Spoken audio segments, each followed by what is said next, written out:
है यूट्यूब की नई वीडियो में। आशा करता हूँ आप लोग सभी स्वस्थ होंगे, मस्त होंगे। आज मैं एक ऐसे विश्वविद्यालय के बारे में बात करूँगा जो कभी भारत का विश्व गुरु रहा। उसका नाम है नालंदा विश्वविद्यालय। ये बिहार में स्थित है। 10,000 छात्र इस विद्यालय में पढ़ा करते थे। उनके रहने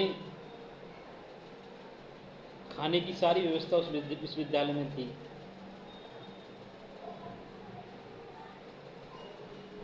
आर्यभट्ट, भास्कराचार्य आदि इस विश्वविद्यालय के प्रमुख थे। लेकिन अब ये विश्वविद्यालय अवशेष मात्र रह गया है। यहाँ पर तर्कशास्त्र, शिक्षा शास्त्र, गणित, चिकित्सा, आयुर्वेद आदि विद्याओं का अध्ययन किया जाता था। लेकिन हमारी पुस्तकें 90 लाख पुरानी पुस्तकें जो हाथों से लिखी हुई थी वो जला दी गईं और ये पुस्तकें लगातार 3 माह तक जलती रहीं। लेकिन कोई हमारी पुस्तकें जला सकता है, लेकिन हमारे ज्ञान को कभी भी नष्ट नहीं कर सकता। जैसे एक गिलास में एक देसी घी इस गिलास में रख दें और उसको उल्टा कर दें तो उसकी थोड़ी बहुत चिकनाहट उस गिलास पर शेष रह जाती है। अर्थात हमारी संस्कृति, हमारी सभ्यता, हमारे विचारों की चिकनाहट आज भी विद्यमान है।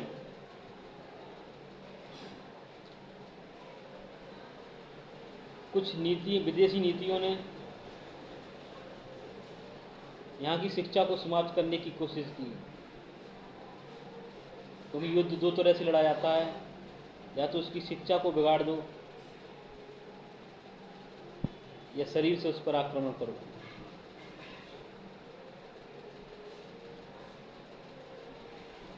लेकिन आज भी हमारे देश के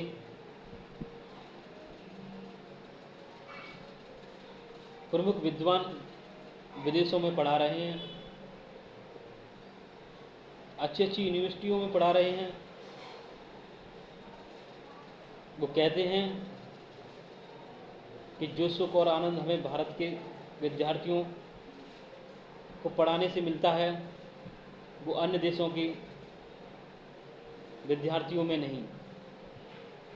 इसका कारण ये है कि हमारे देश की संस्कृति और सभ्यता आज भी शिक्षकों का सम्मान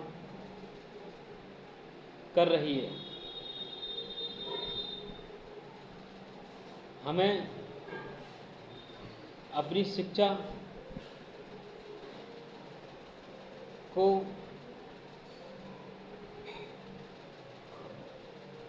पुरानी शिक्षा पद्धति को भी आगे बढ़ाकर इसका विस्तार करना होगा।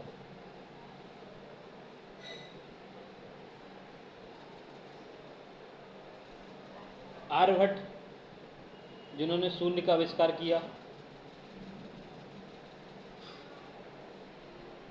सारे विश्व में अपना नाम, अपने विश्वविद्यालय और अपने देश का नाम रोशन किया। भास्कराचार्य भी इसी विद्यालय की देन है।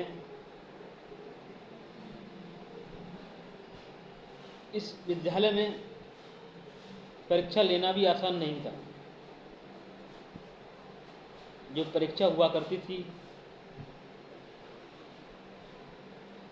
वो इस विद्यालय के महापंडित, पूर्व पंडित का साक्षात्कार करना आवश्यक हुआ करता था।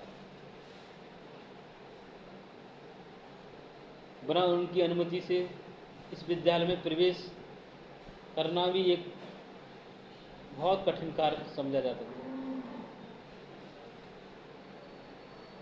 लेकिन आज की ये स्थिति देखकर ऐसा लगता है कि हम एक बार फिर से उसी अंधकार में गिर रहे हैं। अतः हमें फिर से अपनी संस्कृति और सभ्यता, अपनी नीतियों को जिंदा करना होगा और समाज और देश में इनका विस्तार करना होगा। बहुत बहुत धन्यवाद।